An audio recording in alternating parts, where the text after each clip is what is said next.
fantastic big red spot. Yes, I'm Adam Roberts, and I write science fiction novels because they are the best kind of novels. Really, there's no argument about that. What I love about thank you. There's smatterings of applause at the back. That gladdens my nerdy heart. One of the things I love about science fiction is it gives you the chance to stage thought experiments, to explore the dramatic potential of ideas.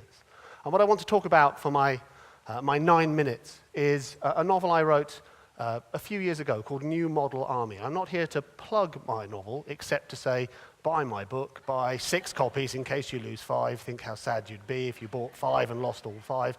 I'm here to unpack the core idea of this novel because it relates to questions of democracy. And I'm going to do that by stepping you through the process that led me to write that particular novel.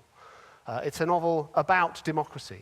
So you see the words up there, just to remind me that that's what I'm talking about. And what happened was I read an academic book by an American academic called Josiah Ober called Democracy and Knowledge, published by Princeton University Press in 2006, which is a study of ancient Athens. And Ober's interested in this question of why we value democracy. I certainly value it. I'm very glad and proud to be grown up in a democratic state. What makes democracy good? Well, if we ask that question, we're likely to say democracy is fairer than tyranny. And I think that's true. But Ober was interested in a different angle.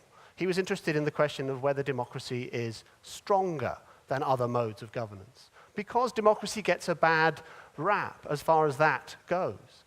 Democracy is often thought of as being ruled by the mob, that if you give people power that they will simply vote themselves bread and circuses, that it's a talking shop, that it's riven by dissension, that there's no trust, all these questions we've been talking about. And that autocracy, that tyranny can cut through that. Whatever other disadvantages it might have, it is stronger. Ober says it's not true. And there are 2 particular examples, one that I've taken from Ober's book that I'm going to give now, and the other from more recent history. The first is to do with ancient Athens, and Ober tells this story. The Athenians invent democracy, participatory democracy, not representative democracy. Everybody gets involved, everyone goes to the assembly and discusses and votes, around 535-20 BC. And then a few years later, they get lucky. They discover silver mines in southern Attica and become rich. And so they have a debate in Athens. What should we do with all this money that's come to this democratic city-state?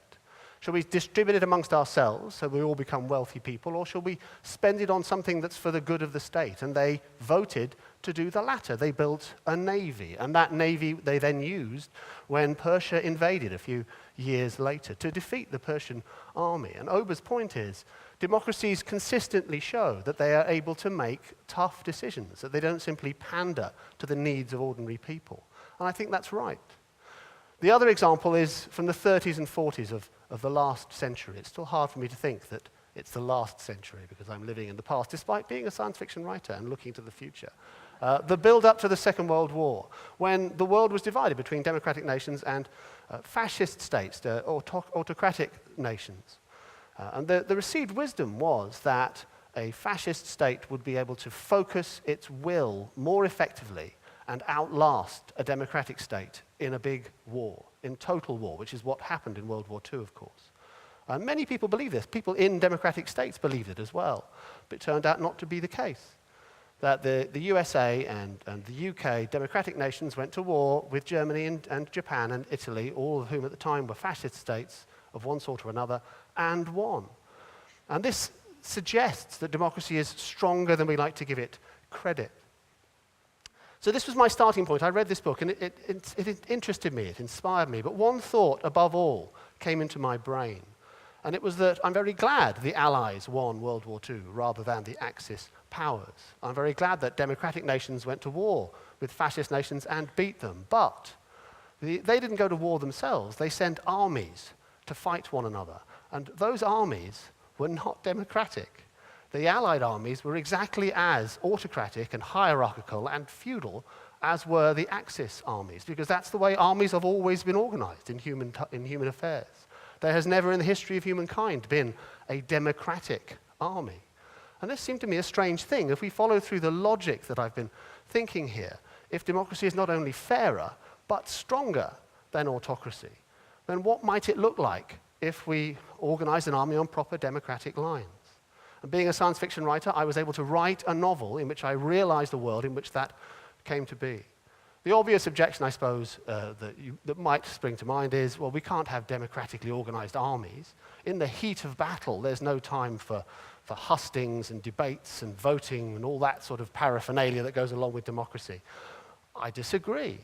I think one of the joys of the social media, we've seen some of the downsides of social media earlier today, but one of the joys of it is it cuts through the slowness, the old-fashionedness of decision-making on a collective scale. It seems to me perfectly possible that an army could go into battle having social media, having smartphones strapped to their wrists, being able to interact with everyone in the army at the same time, being able to vote and make not only strategic but tactical decisions. So I wrote my book, and it's called New Model Army, and it's about an army that is about the size of an ancient Greek polis or city-state.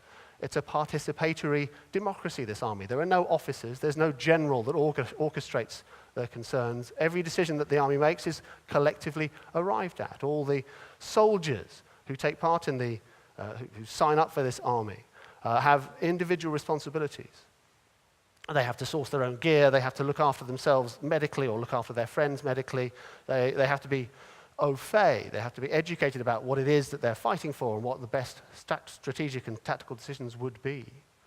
And the conclusion I came to when I worked through this thought experiment, and you can read the book, buy 6 copies in case you lose 5, and then make up your own mind as to whether I've made the right decision as far as that goes, is that such an army would be much more efficient and much more battle effective than traditional armies. Ober says to go back to Ober's book about democracy and knowledge, there are 3 reasons why democracies are stronger than autocracies, not just fairer, but stronger. Those 3 reasons are, the first is that democracy has what Ober calls bounce-back ability. That democracy is more adaptable. It's less wedded to traditions and what has happened in the past. It's more able to innovate and to take reverses in its stride. And he comes up with lots of historical examples to demonstrate that. The second is that democracy depends upon the wisdom of crowds rather than the intuition of a single leader or a small cabal. And the wisdom of crowds is a remarkable thing. It can achieve tremendous things. The Wikipedia generation knows that thoroughly.